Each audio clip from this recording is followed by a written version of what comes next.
Boa tarde, eu sou o comandante Peter, vim aqui corrigir questões do livro, questões do capítulo 2, Guerra Fria. Vocês não tiveram questões? Ah, era para apenas assistir alguns documentários. Então vamos lá, vamos comentar as documentárias. Era para fazer uma resenha diferente de um resumo.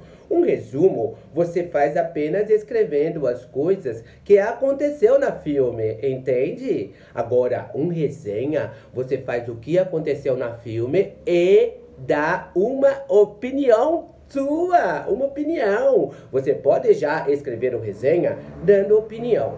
Por exemplo, se você escolheu lá a documentária sobre Guerra Mundial em cores, você pode escrever, se fosse um resumo, você falaria: a Guerra Mundial em cores mostra imagens e mapas Segunda Guerra Mundial. A Guerra Mundial em cores mostra um comandante, a Hitler, invadindo outros países, entende? Agora, se você for fazer resenha, você dá uma opinião a respeito do que escrever.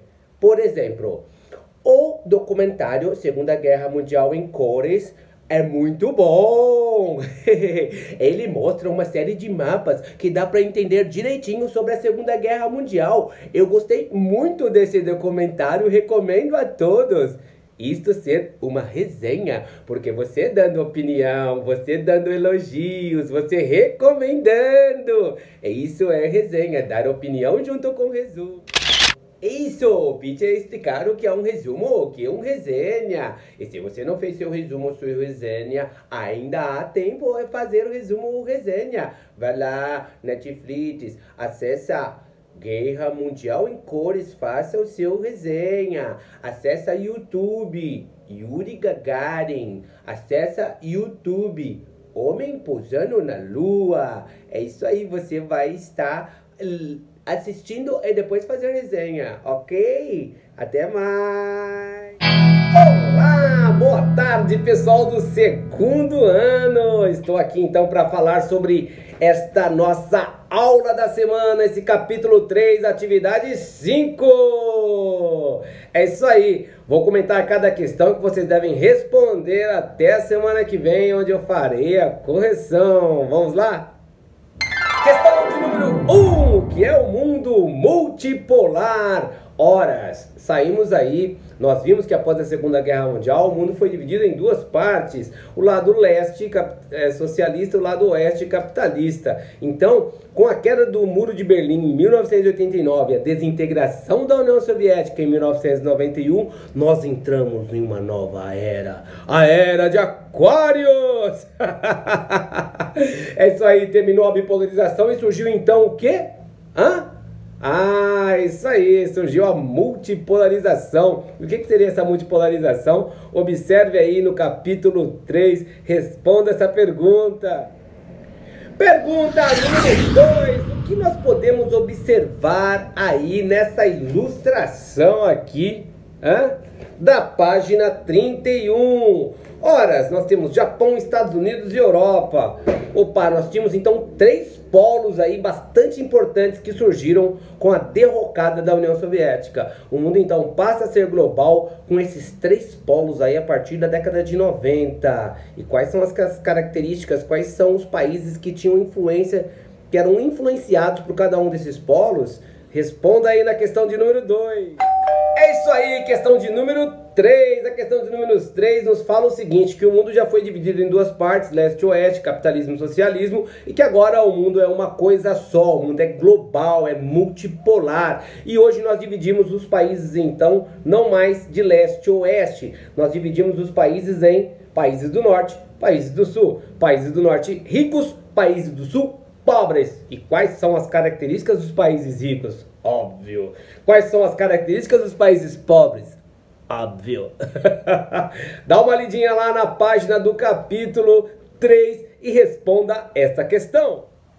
Questão de número 4, que são países emergentes. Ora, nós temos países ricos, desenvolvidos, nós temos os países não desenvolvidos, pobres. Esses países não desenvolvidos pobres que dependem da agricultura não são emergentes, mas os países pobres que têm um alto grau de industrialização são países considerados pobres e industrializados, são países considerados emergentes. O Brasil é um país emergente, o Brasil tem muita indústria, o Brasil tem uma política, atualmente era para ser um pouco mais estável, mas não é.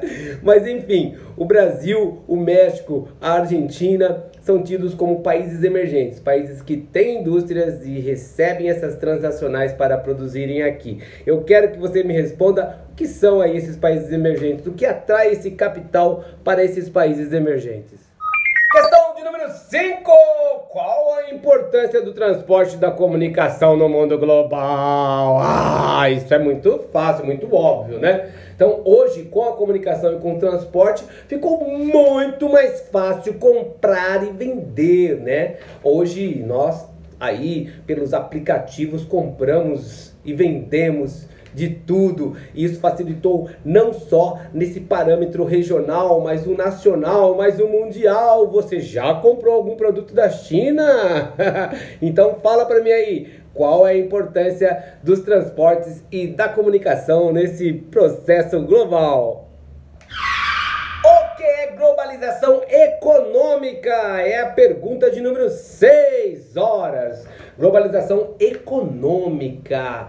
O mundo é global, o mundo está deixando esses blocos de lado, né? As relações estão sendo bilaterais, estão sendo diretas pela Organização Mundial do Comércio. Então a tendência é que esse mundo cada vez mais fique integrado, principalmente comercialmente, né? Mas temos que tomar cuidado aí.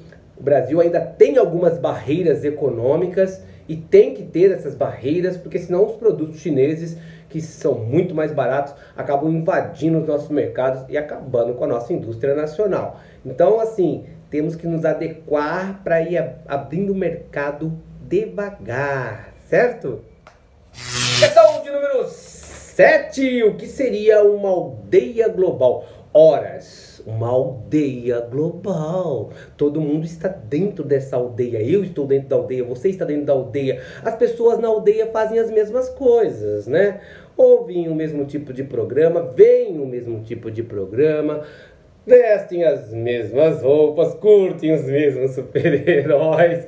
Então nós temos assim uma aldeia global, uma aldeia que não é só trocas econômicas, mas também trocas culturais, uma aldeia que cada vez mais está falando a mesma língua, o inglês.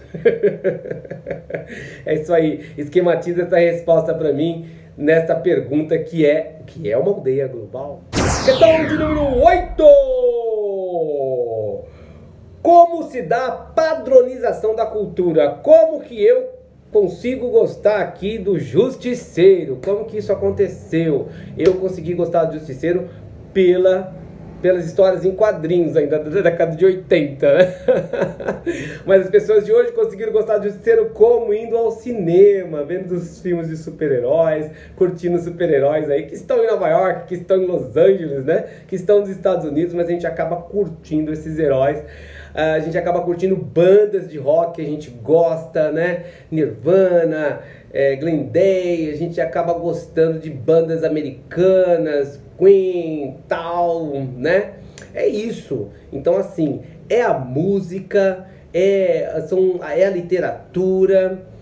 Tudo isso contribui para que nós tenhamos apenas uma cultura. Como que essa cultura está chegando para nós hoje? As novidades da Europa, do Japão e dos Estados Unidos. Chega através da internet, chega através da televisão, chega através do rádio, né? A gente está escutando um podcast, a gente está vendo Netflix, a gente está assistindo uns programas aí. E aí a gente acaba sendo influenciado por essa cultura global ditadas por europeus e americanos. Questão de número 9. Qual a sua opinião sobre a padronização da cultura? O que você acha do mundo todo ter apenas uma cultura? Escutar as mesmas coisas, vestir o mesmo estilo de roupa, gostar dos mesmos programas. Você acha isso bom? Você acha isso ruim? O que você acha disso?